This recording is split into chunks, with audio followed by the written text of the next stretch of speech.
কি ননদী গো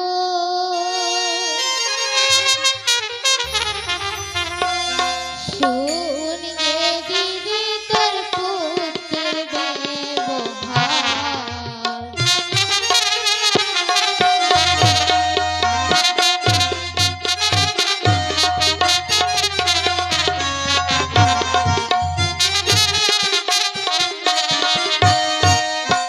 দিদি বৌদি শোনো দিদি তোমার পুত্রের ব্যবহার আমার পুত্র কি করেছে? হারে গেলাম দিদি সরোবরে কাণ্ড কাণ্ড করিল মনে গো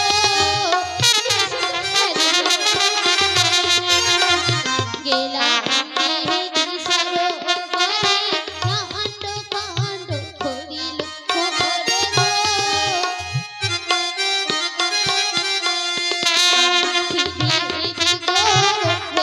জগতে মোরা ছিল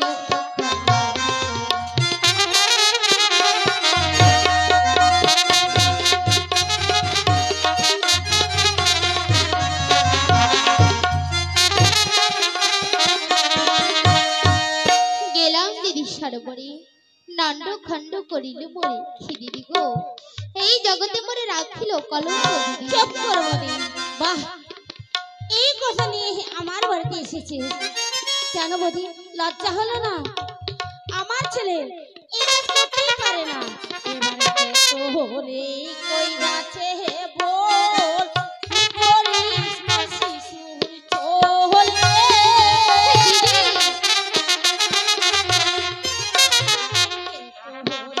কইরাছে হে বল মিঠাই করিস মোর শিশুর চলে বৌদি গো দুধের বাছার মোর নাই ওঠাইস দিদি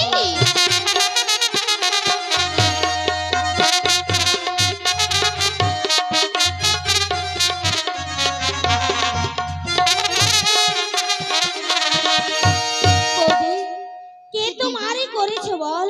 মিঠাই রে শিশিছ বৌদি গো দুধের বাছার না ঠিক সেই কি বলছো দিদি আমি ঠিকই তোমার কি বলছি। বিশ্বাস হচ্ছে না দিদি না হরে বিশ্বাস যদি না করিস তুই চলা রে বৌদি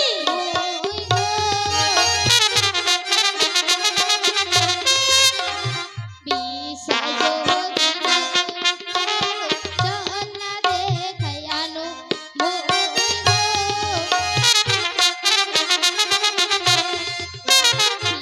দিদি গো সাথী আছে মোর ইলুয়া কাশো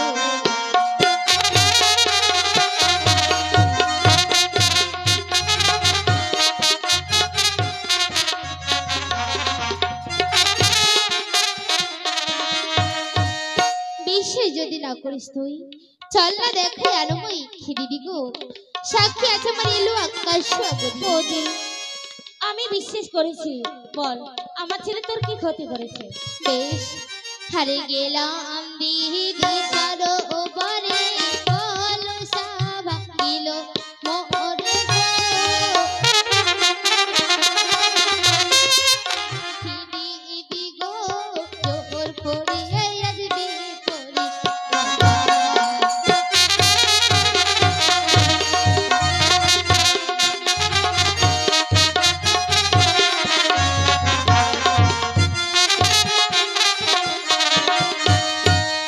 গেলাম দিদি সরোবরে কলসা ভাঙ্গিল মোরে দিদি গো জোর করি আজ বিপরীত ঘটাই গো দিদি বাহ বৌদি তোমার ক্ষতি করেছে আমার ছেলে। তোমার মাটির কলস ভেঙেছে তো? বেশ বৌদি বেশ, আমার ছেলে তোমার মাটির কলস ভেঙেছে তাহলে আমার একটু কথা শোনো।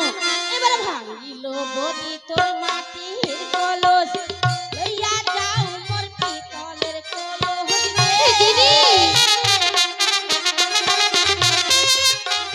ভাঙিল বৌদি তোর মাটির কলস লইয়া যাও পিতলের কলস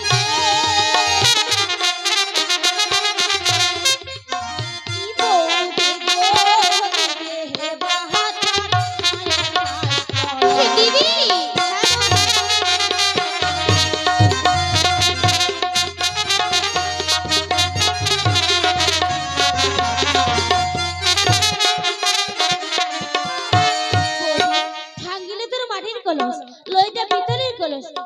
গো, তবু বাচ্চা না ওঠে কলঙ্ক। হে কি বলছো দিদি? আমি ঠিকই বলছি। তোমার ছেলে আর কি ক্ষতি করেছে জানো আমার দিদি? কি ক্ষতি করেছে? আরে ভাঙিলো দিদি মোর হাতের শাখা চিরাইলো রূপার চুপ কর মালা বলি, গো। বারবার এসব কথা বলতে লজ্জা করে না? ভাঙিলো দিদি মোর হাতের শাখা চিরাইলো রূপার মালা গো।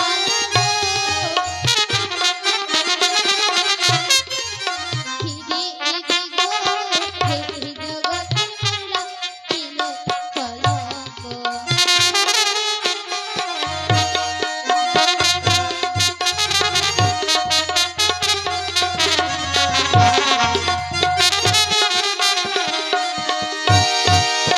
ভাঙিল দিদি মোর হাতের শাখা আর ছিঁড়িল রূপার মালা। খি দিদি গো এই জগতে মোরে রাখিল কলঙ্ক দিদি। বাহ বৌদি বাহ, তুমি হয়তো বৌদি আমার সবই জানো। কারণ একমাত্র লক্ষ্মীধর আমার পুত্র এ কাজ করতেই পারে না। তবু তবু কেন তুমি বারবার সেসব কথা বলছো বৌদি? জানো বৌদি, বেশ তোমার ক্ষতি করেছে, আমি ক্ষতিপূরণ দেবো বৌদি। এবার ফিরাইল বৌদি তোর পাহাড় হার, লইয়া যাও মোর সোনার হার। হে দিদি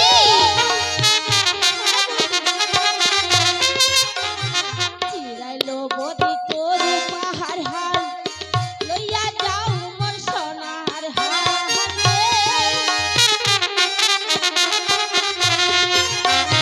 বৌদি গো দুধের বাহাচার আয়োটাই শ্রবণ।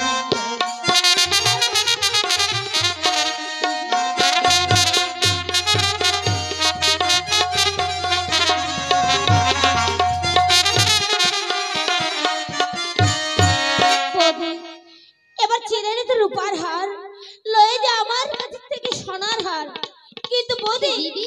দোহাই তোমার, তবু বাচ্চা তুমি চুপ না করো তুমি দিদি, কলঙ্ক তুমি চুপ বৌদি। করো। আমি এখানে তোমার ওই পিতলের কলসা আর সোনার হার আমি নিতে আসিনি তুমি দিদি। এসেছো কেন?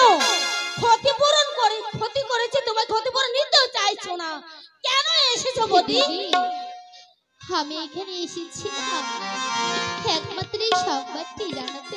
সংবাদ? আমার বলা হয়ে গেছে আমি এখান থেকে চলে যাব, কিন্তু যাবার আগে তোমাকে আমি আরেকটি কথা বলতে চাই বলি। আরো কথা আছে? হ্যাঁ দিদি বল। হাসে যদি তোর গুণের ভাই না বলে বৌদি। হ্যাঁ দিদি হাসে যদি তোর গুণের ভাই না বলে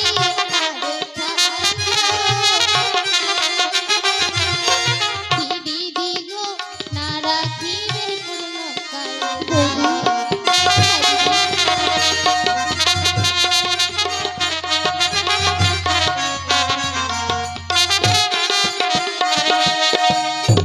আসে যদি তোমার গুণের ভাই না বলিও তারে ঠাই। খি দিদি গো হে না রাখবে মোরে পুরনো গায়ের ছাম দিদি। বৌদি না বৌদি না, আমি কখনো এসব কথা আমার দাদাকে বলবো না। আমি জানি কি আমার দাদা কিরকম। দিদি হ্যাঁ বৌদি, বেশ তাহলে এখন আমি আসি। আসতে পারো। সত্যি বৌদি, বারবার তুমি আমার এসব কথা বলছো বৌদি, আমার হৃদয় যে ফেটে যাচ্ছে। আমি কি করবো বলো? জানো তোর আমার একমাত্র ছেলে, জানি না আমার ভাগ্যে যে কি আছে আর কি হার হবে। এইভাবে এক এক করে আমি সন্তানকে বিয়ে দিয়ে হারিয়ে ফেলেছি। না না, এই সংবাদ আমার স্বামীকে গিয়ে বলবো, দেখি আমার স্বামী কি উপায় বের করে।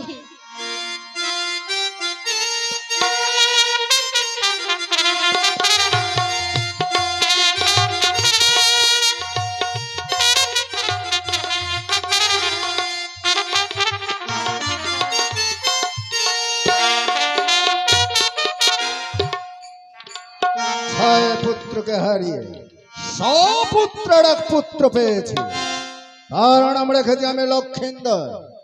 কিন্তু সে রোজ সকালে উঠে আমার ব্যবসার কাচারিতে আসে। এত বেলা হয়েছে তাকে আমি দেখতে পাচ্ছি না, কোথায় গেছে? সনকা ও সনকা,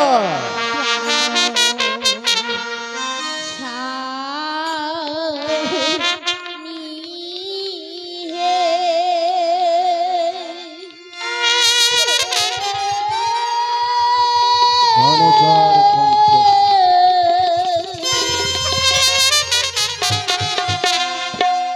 এবার হতে ধরিয়াব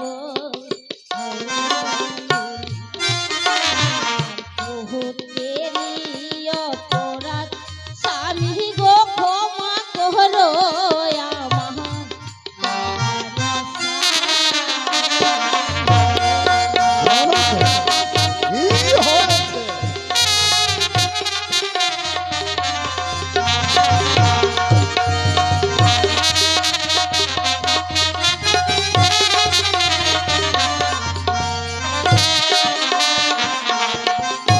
বলো সনকা। কি বলিব, পুত্রেরই অপরাধ, ক্ষমা করো আমার গো। সনকা, এমন কি পুত্রের অপরাধ আমাকে ক্ষমা করতে হবে? ঠিক আছে স্বামী, বলো। আমি প্রকাশ্যভাবে না বললে তুমি কি করে হ্যাঁ, বুঝবে? না বললে আমি কি করে বুঝবো? তাহলে শোনো, বলো। এবারে আমি বলি ও গো স্বামী, কি বলিব গো আর। না বললে আমি কি করে বুঝবো? আমি তো হরণ কইরাছে পুত্র লোকিল। অসম্ভব!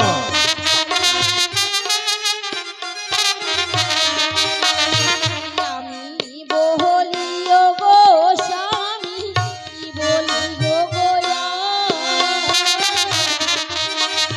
মামি তো হরণ কইরাছে পুত্র লোকিল। সনকা,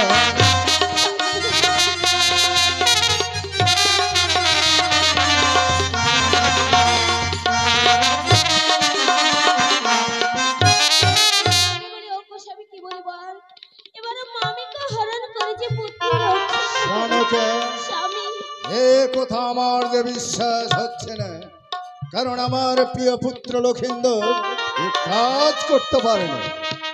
হ্যাঁ গো, আমিও তাই ভাবছিলাম। তাহলে কিন্তু জানো, আজ সকালবেলা কৌশল্যাবতী নিজে আমার বাড়িতে এসে কথা কেঁদে কেঁদে কি বলল, বললে? স্বামী, কৌশল্যাবতী নিজে আমার বাড়িতে এসে আমি কেঁদে কত কেঁদে শান্ত হও, শান্ত হও সনকা। স্বামী, তোমার বৌদি কৌশল্য এসেছিল, হে স্বামী, তাহলে পুত্র আমার নিশ্চয় অন্যায় করেছে। সনকা, স্বামী, যে পুত্র হয়ে কলঙ্ক রাখিল জগত মাঝারে, কেমনে দেখাবো মুখ আমি এই সাধুর সমাজে? স্বামী, পুত্র হে সনকা করেছে অনাচার, তাই পুত্রকে বিবাহ দেব আমি হরিনামে অঙ্গীকার। সনকা, কি হলো? এই অঙ্গীকারের কথা শুনে তুমি আতঙ্কে শিহরে উঠলে কেন? বলো, ও কি গো, হয়েছে? আমি কেন আতঙ্কিত হয়েছিলাম জানো গো? এইভাবে আমি এক এক করে 600 সন্তানকে বিয়ে দিয়ে আমি হারিয়ে ফেলেছি। সেই কথা যে আমার মনে এসে সনকা, আমার বুকে বাঁধানো আছে। তুমি আমার কি আর হৃদয় মনে ভেঙে যাচ্ছে, আমি আমার পুত্রকে বিবাহ দেব না গো। সনকা, যা হারিয়ে ফেলেছি তার কোনোদিন ফিরে পাবো না। তবে আমি যে অঙ্গীকার করলাম, আমি অঙ্গীকার ভঙ্গ করতে পারবো না, তাই পুত্রকে বিবাহ দিতেই হবে। স্বামী, তবে তুমি চিন্তা করো না, আমি ব্যবস্থা করব। ব্যবস্থা? হ্যাঁ, এমন কি ব্যবস্থা করবে? আমি বাদ বলো হরমেন্দ্র ঘর বিয়ের মরে নিয়ে আসবে রোজা ধনন্তর। তবে দেখো এক রাত্রে কি করতে পারে ওই মনা ভাতারি চ্যান পরীক্ষা। স্বামী, তাই যেন হয়। আমি আর সন্তানকে হারাতে চাইনি গো। বেশ, জানো, শোনো আমার গা, সবসময় পুত্রের কথা মনে পড়ে। শোনো গা, দেখো না কোথায় কোথায় বড্ড দেরি হয়ে গেল, বেলা প্রায় অনেক হয়েছে, এখনো প্রভু শঙ্করের পুজোর আয়োজন আমরা করি। ঠিকই বলেছো। এসো না, পুজোর আয়োজন করো। ঠিক আছে, আমি পুজোর আয়োজন করছি। এসো, আমরা পুজোয় বসবো। এসো। আমি যে অঙ্গীকার করলে হয় পুত্রকে বিবাহ দিতেই হবে, আবার লেঙ্গাপত্র প্রয়োজন, তার কাছে আমি সযুক্তি নিতে হবে। বলিরা লেঙ্গাপত্র।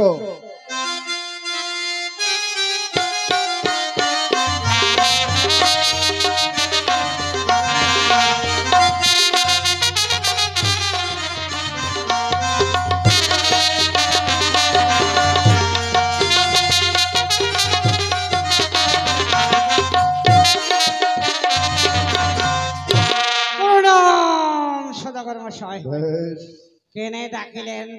ও, তোমাকে ডাকার কারণ কেন?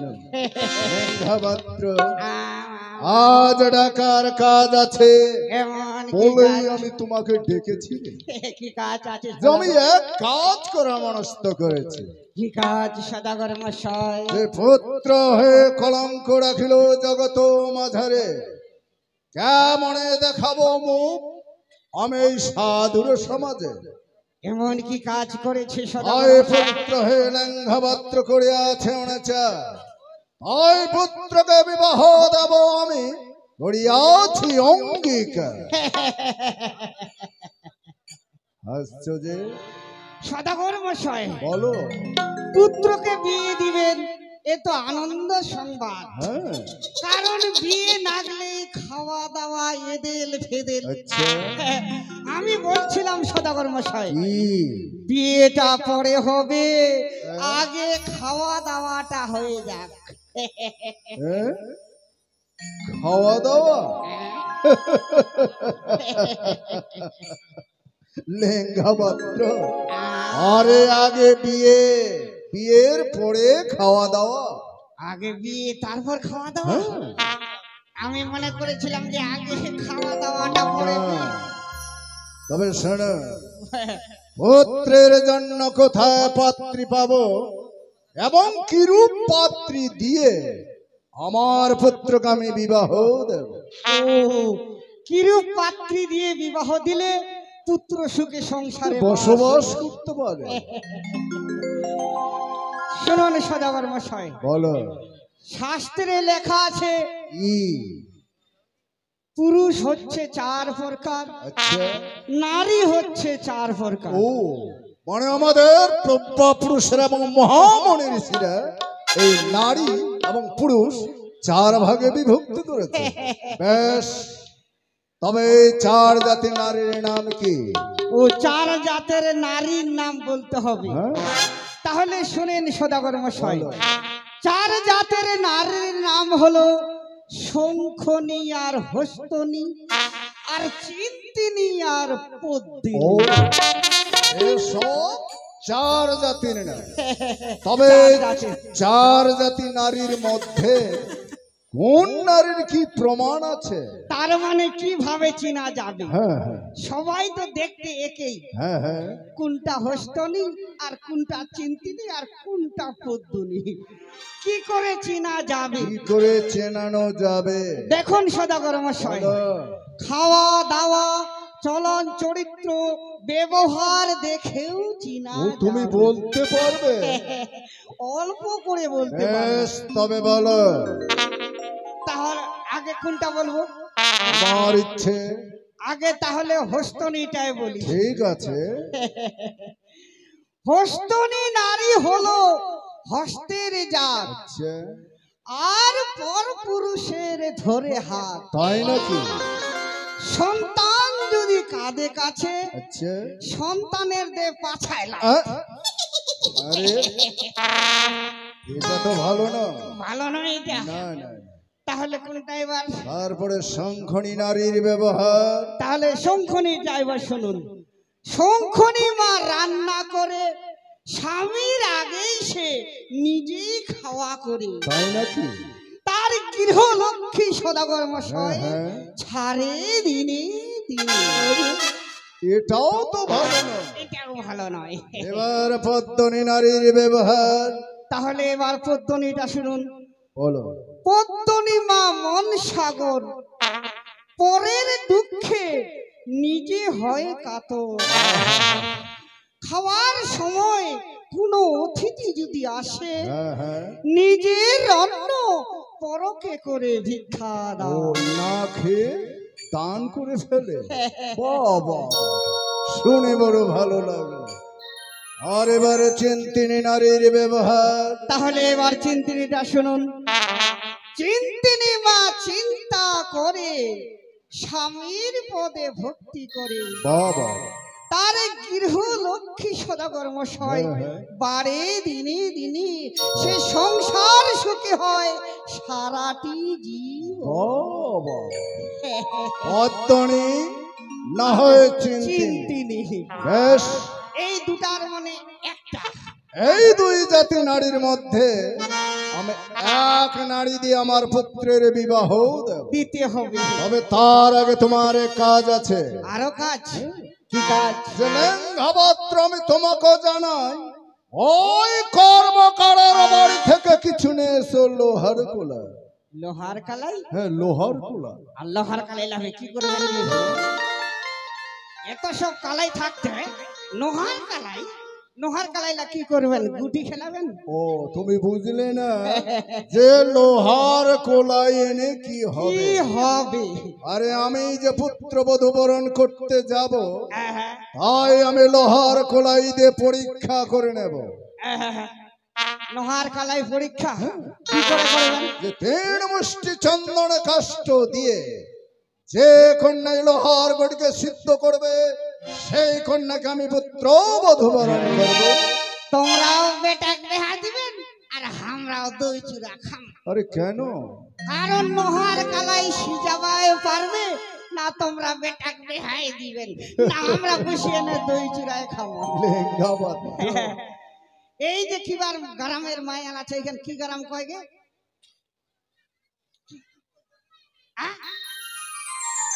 বাজিতপুর? কি? বাস্তিপুর। এই বাস্তিপুরের মায়ালা দেছে, এলা তো মোটর কালাই লাইনে সিজাওয়া পারছে গে? পারছেন? যাত্রা ফাকরাছে। লোহার কালাই সিজাবে তে তোমরা দিবেন বেটাক বেহা। আমরা তো জীবনও নাই শুনি। আরে খুঁজে দেখতে হবে। যার ঘরে জন্ম হয়েছে শিবের গৌরী সিদ্ধ করবে লোহার কোলাই, কতটুকু লাগবে দেরি রে? তাহলে তোমরা এটি থাকেন আর আমরা এই মুহূর্তে আরে এই মুহূর্তে এই মুহূর্তে থাকেন। প্রণাম সদাগর। বেশ, তবে আসার পথে আমার এই চন্দন কাষ্ঠের বাগান থেকে 3 মুষ্টি শুকনো চন্দন কাষ্ঠও বেঁধে নেবে। তাই হবে। এসো। আমি স্বপ্নে আসছি।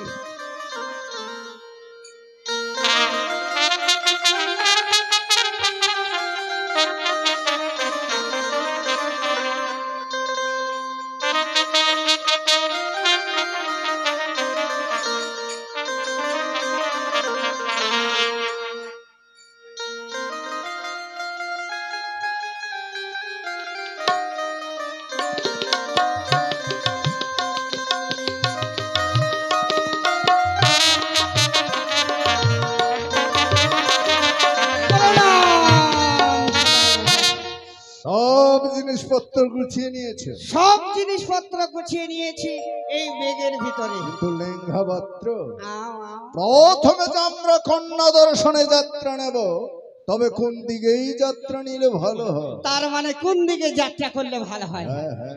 দেখুন সদাগর মশাই, শাস্ত্রে লেখা আছে কি? পূর্ব দিক নাকি বলে ধর্ম দিক। আচ্ছা। সেদিকেই যদি যাত্রা করে যায় তাহলে বলে কন্যার অনুসন্ধান ভালোভাবে হয়। বেশ, তাহলে প্রথমে ওই শিব ঠাকুরকে অনুসরণ করে কন্যা দর্শনে আমরা পূর্ব দিকেই যাত্রা করি। জয় শিব শম্ভো, জয় শিব শম্ভো।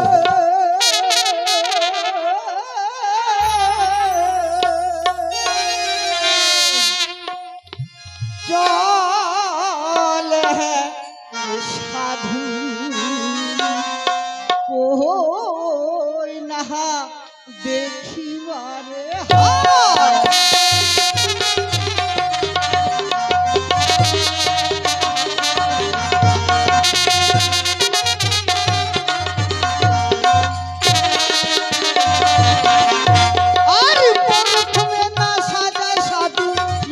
শত ভারী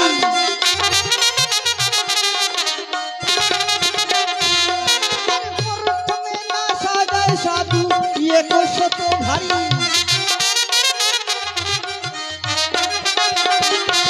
আর শুভক্ষণে যাত্রা করে চান্দ ওই অধিকারী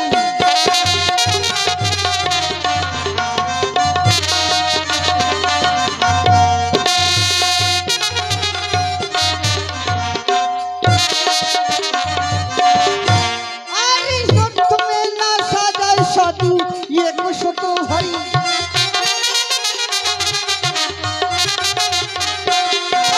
তারপরে না সাজায় সাধু শত ভারী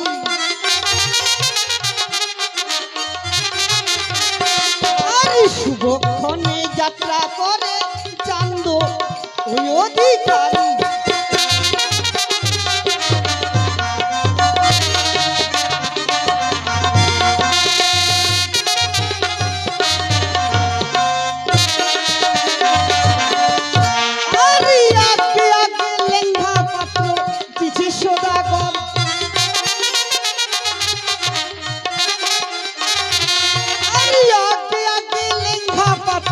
পিছে সদাগর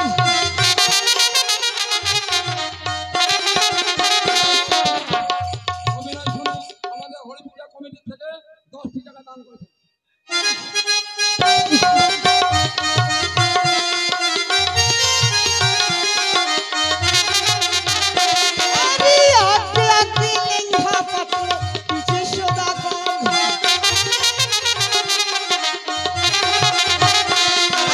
কই নানা দেখিবা যাচ্ছে পুরু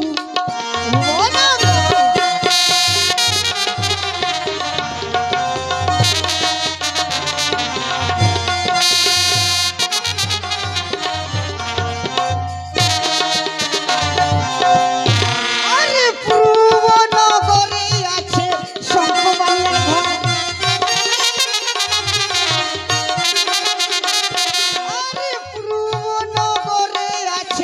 শঙ্কবাণীর ঘর তার ঘরের কন্যা খানি অতি মনোহর